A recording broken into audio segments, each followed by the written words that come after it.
During the Soviet occupation, there were two official languages in Latvia, Latvian and Russian. In reality, however, the Russian language was forced upon the nation and dominated everyone's lives. It was only in 1991 that Latvians regained their language together with their independence.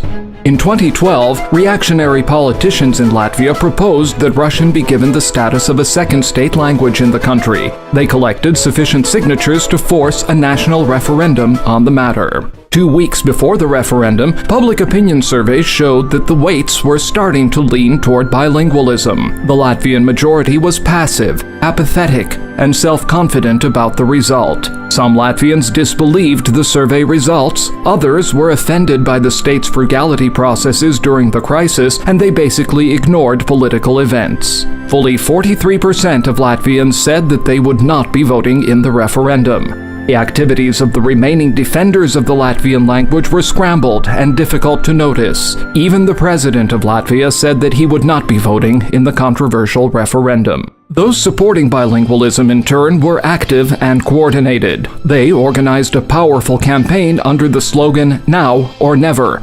mobilizing nearly all supporters of two state languages in Latvia, as well as many of those who had not yet taken a firm decision on the matter. A group of activists decided to change the situation, but the question was how to bring together the scattered majority so as to create a large, unified, and attractive campaign. The goal was not just to win in the referendum, but also to ensure as high a percentage as possible of voters supporting the Latvian language.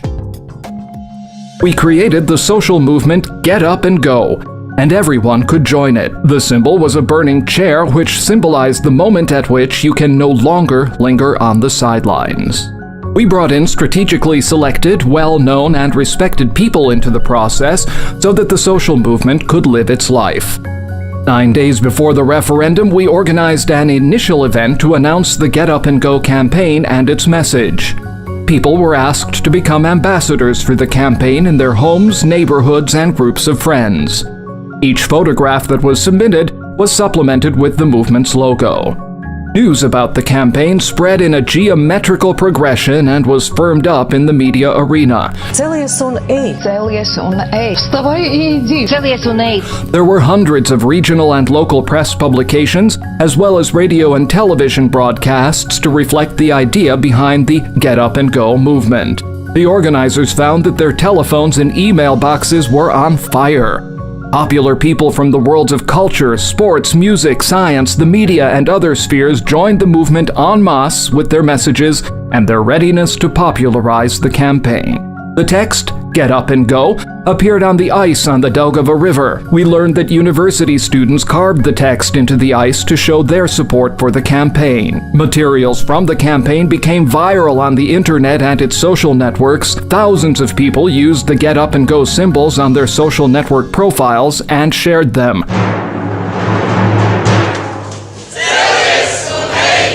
During just 9 days, several hundred NGOs and opinion leaders became involved in the campaign.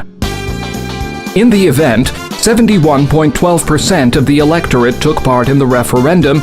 A convincing majority, 74.8%, confirmed support for Latvian as the only state language. Usually inactive émigré Latvians spent long hours at precincts this time to cast their votes. Many precincts proved to be unready for such a great influx of voters. In terms of the number of voters, this referendum attracted the greatest number of people since the restoration of Latvia's independence, and it surprised even the most optimistic experts in terms of their forecasts.